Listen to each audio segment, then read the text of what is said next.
Now to discuss a few things about the design of this microphone,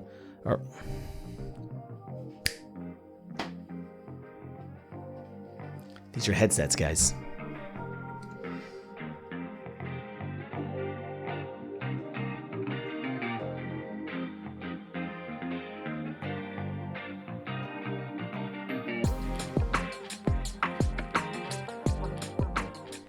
Hey guys, what's going on? My name is Chris, and I'm your dad next door. And as content creators, we get focused on the best methods that we can come up with to provide content to you, our viewers.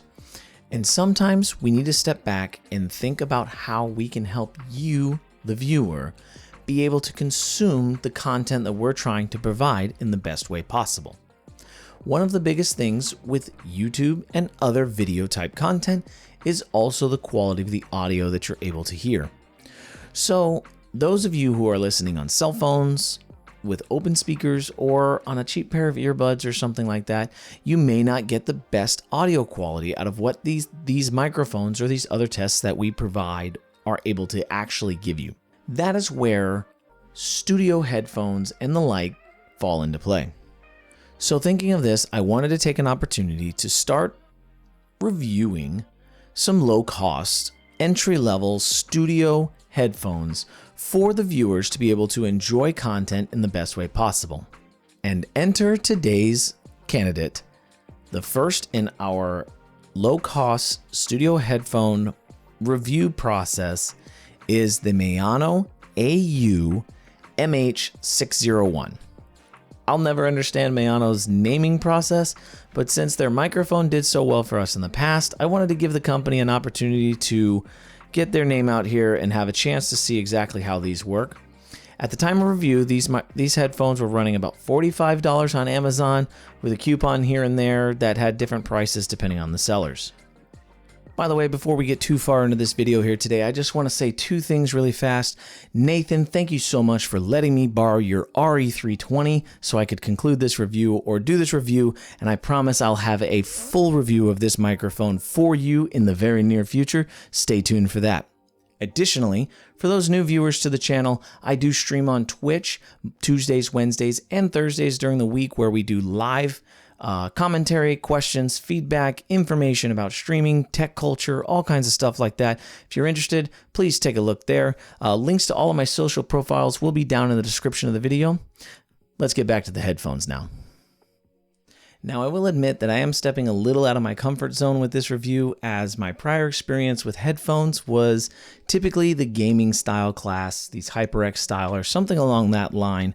So coming into the studio headphones is just a different type of environment and a different classification of headphones, but I thought these really deserved a good review to be able to go through.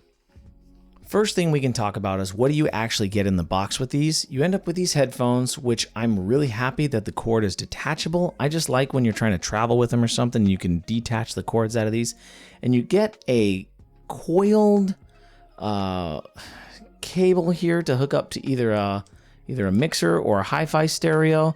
And then these are threaded connectors to go down to the 1/8" jack on like a cell phone or a small stereo system of some sort. I personally don't like these screw-on jacks because you're limited to only being able to use them for this cable. They're not really adaptable to anything else unless you have these other type of connectors.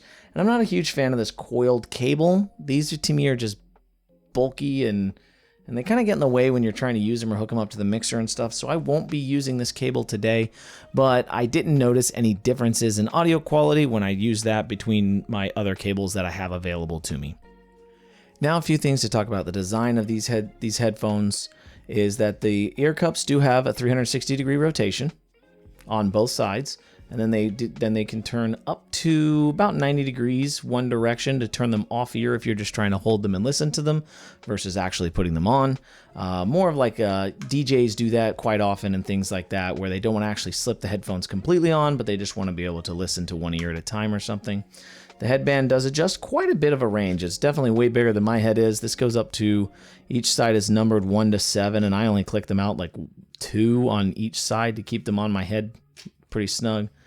The headband's not very tight. There's a soft fabric pad on the inside of this, on the inside of the headband to keep it from rubbing or snagging or anything like that. The ear cups themselves are this leather style material. I'm sure that this is not real leather. It's probably some kind of pleather material or something. And it does have a little padded fabric on the inside of the driver there. In terms of size for the ear cups, the one thing that I was kind of uncertain about is I don't feel like I have very large ears, and I feel like my ear fits very snugly in there. So if you have a larger ear size, these might not work for you. These might be a little bit too small in that aspect. But that's just something that you're going to have to kind of determine and feel out. They do fit really well for me, and because of the small ear cups, I believe they block out quite a bit of sound once they're being worn. If I have any type of audio being playing, no matter what the level, it pretty much drowns out anybody talking in the room with me or anything like that. It pretty much, they do a pretty good job of self-isolation without any active noise cancellation. In terms of connections, these actually have a 1/4 inch and an 1/8 inch connection on the headphones here that you can actually connect either to. It seems that on the inside of the headphones, these are wired together in the same format, so you can actually use the 1/4 inch for a mixer or the 1/8 inch for a CD player or an MP3 player or a phone or something along that line. It actually does a pass-through as well, so you could use the 1/4 inch to a hi-fi stereo and then have somebody else plug their headphones into the 1/8 inch and listen to the same sound you are. I tried it and I didn't notice a huge amount of audio loss when you were chaining the multiple sources together. There was a small amount in the end headphone unit, but I couldn't tell if it was because I was comparing them to the studio headphones versus a pair of earbuds, or if it was actually a dramatic amount of audio loss or tone loss or volume loss in the signal. But I did think that that was a really neat feature, and it gives you a lot of flexibility when you're trying to figure out what you're going to use these for. Again, if you travel, if you have a mixer set up at home and you use all 1/4 inch connections, and you just want to leave your cable here and just throw a little 3.5 millimeter cable or 1/8 inch in your bag to travel with, so you're not carrying a big cable with adapters and things, it makes it a really good unit to travel with if that's what you're trying to do as well. Now getting into the meats and guts of what you're really expecting to hear about here is the way these sound. I'm gonna be honest, I was really taken aback when I put these on for the first time, and I thought they sounded flat and hollow, and just there was no real oomph out of them. I don't really know the word to describe it, but coming from these HyperX headphones, it just sounded like the Maono ones just didn't work well. But after several hours of listening, I really started to notice how my ears had not been trained to hear sounds what I would call properly. I went back and forth between the two sets very regularly, and after a while I started to notice that the HyperX sounded a lot more muddy every time I put them on. The bass was way overemphasized, and the highs were sharp, and they almost were kind of ear-piercing versus the flat tone response that the Maono headphones had almost all the way across the board, which just gave you a better clarity and a better sound quality overall. I think that's kind of the emphasis in the way games are played and the way audio is done for gaming and the way these headphones are EQ'd when they're built. They're designed for loud explosions, various gunfights, and things like that for gaming purposes. So the EQ is set up to match that a little bit better. Whereas these are more designed for music production, vocal production, things like that. So they have a much more flat response. I can tell you now that I have worn these for about a 5 to 6 hour session. And yes, my ears do get a little sweaty in the process, but they are comfortable and they don't hurt as far as audio listening. There's nothing in them that drives me, crazy in what I'm hearing or anything like that. And they're just sound pretty decent for the price. Now, to be entirely honest, I want to say that this is probably not something, again, like I said, it's probably not something where you're going to grab your $75 gaming headphones and you're going to pick up a pair of studio headphones and you're going to notice immediate difference. It's going to be one of those things that you're going to have to build up and you're going to have to understand what the differences are. But once you hear them, it's very, very hard to unhear them. At this point in time, after a week of testing this product, I have a hard time using these at all for any long period of time because I notice how different the sound is and how muddy everything comes out of them. Going into the final stages of this, just to try to provide you a little bit of my take on it, do I think these are worth $45 to $50? At this point in time, I really, really do.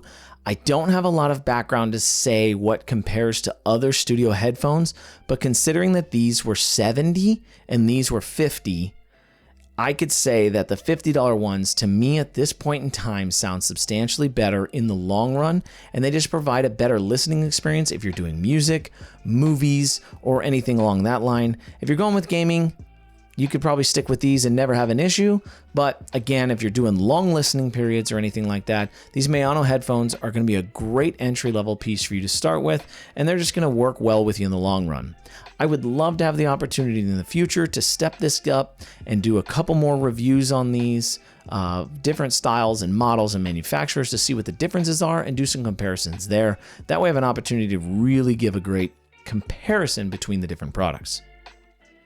But that is going to be it for my review today. I appreciate you guys for watching this. If you guys have any questions, comments, concerns, please leave them down in the bottom section of the video here. I'd love to hear your feedback. If you happen to own a pair of these, let me know what you think. Let me know what your ideas are and how you consider them. If you have something that you've compared them to or you think are substantially better in the price range, please, again, let me know down in the comments and I will see if I can grab a pair of those and do a comparison myself. Again, this channel is designed to help you guys out as viewers and as future content creators. I hope that you all can get the best experience you can for the best price you can as well. So with that, my name is Chris. I'm your dad next door, and we will check you next time.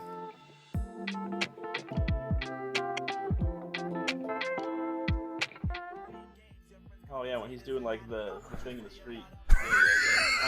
I know the move.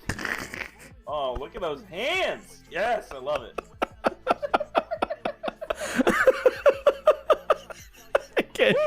I can't draw Knuckles. Like, what are you gonna draw Knuckles?